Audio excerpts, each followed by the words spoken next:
Well, it is preventable, and it is a tragedy no family should ever face, losing a loved one at the hands of a drunk driver. That is where Mothers Against Drunk Driving has come in for years. This organization has been there for victims and families now for 40 years, helping them turn tragedy into purpose and also working on that key thing, prevention. Joining me now, Mothers Against Drunk Driving CEO Stacey Stewart. Thank you for your time and for being with us on this milestone. How are you marking with your team 40 years since this work began and continues? Well, first of all, thank you for having me. And we are at an important point in our history at MAD. When we started over 40 years ago, drunk driving deaths were at an all-time high. And over the history of MAD being in existence, we've cut those drunk driving fatalities by 50%. But what is really concerning is that over the past few years, we've seen over 30% increase in drunk driving fatalities. Every 79 seconds, someone dies or is injured due to a drunk driving crash.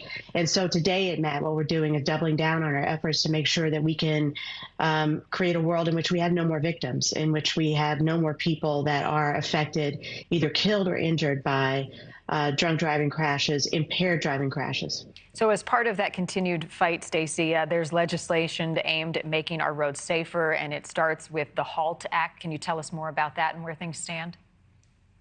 Yes, one of the things that we're really excited about is in late 2021 with the infrastructure bill that was signed into law, the HALT Act, as you mentioned, was passed. This is an act that was named in honor of a family that died in a very tragic drunk driving crash in Kentucky, a family of 5 that was all of whom were killed by a drunk driver going in the wrong direction, driving multiple times over the legal alcohol limit.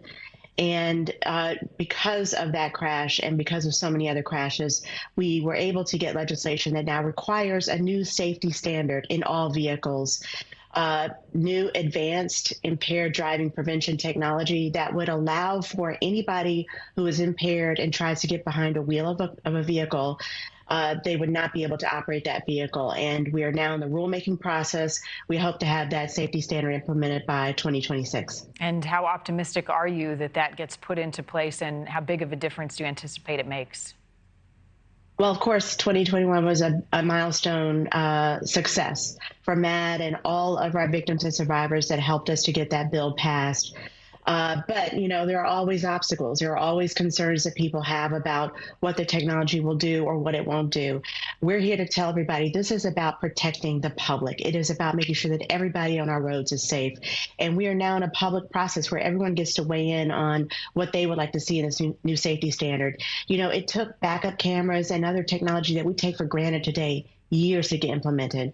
So we don't take it lightly that this will still be a work in progress. It still is a lot of work that we have to put in to make sure that it gets implemented.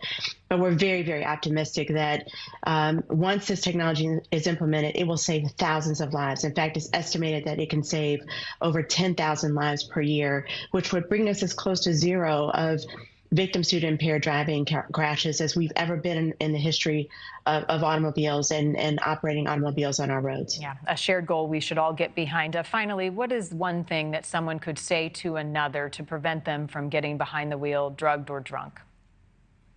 So first of all, it's against the law. We're not saying that you shouldn't be able to go out and enjoy yourself, be at a bar or a restaurant. But if you decide to drink, please do not drive. Make a plan in advance. For some people, rideshare is an alternative. For others, just having a designated driver. But whatever you do, it is simply illegal and it is unsafe to get behind the wheel and drive. You're risking yourself and you're risking the lives of many others. And it simply is just, we ask that everyone not do it and to use your best judgment to avoid the crashes that could end your life or someone else's. It is a preventable tragedy, and I know you all share many personal stories on your website, evidence that even a little bit too much can take a life. Stacey Stewart, for the work you and your team are doing, thank you. I wish you continued success in a shared mission that we all should have. Thank you for having me. Thank you. All right, still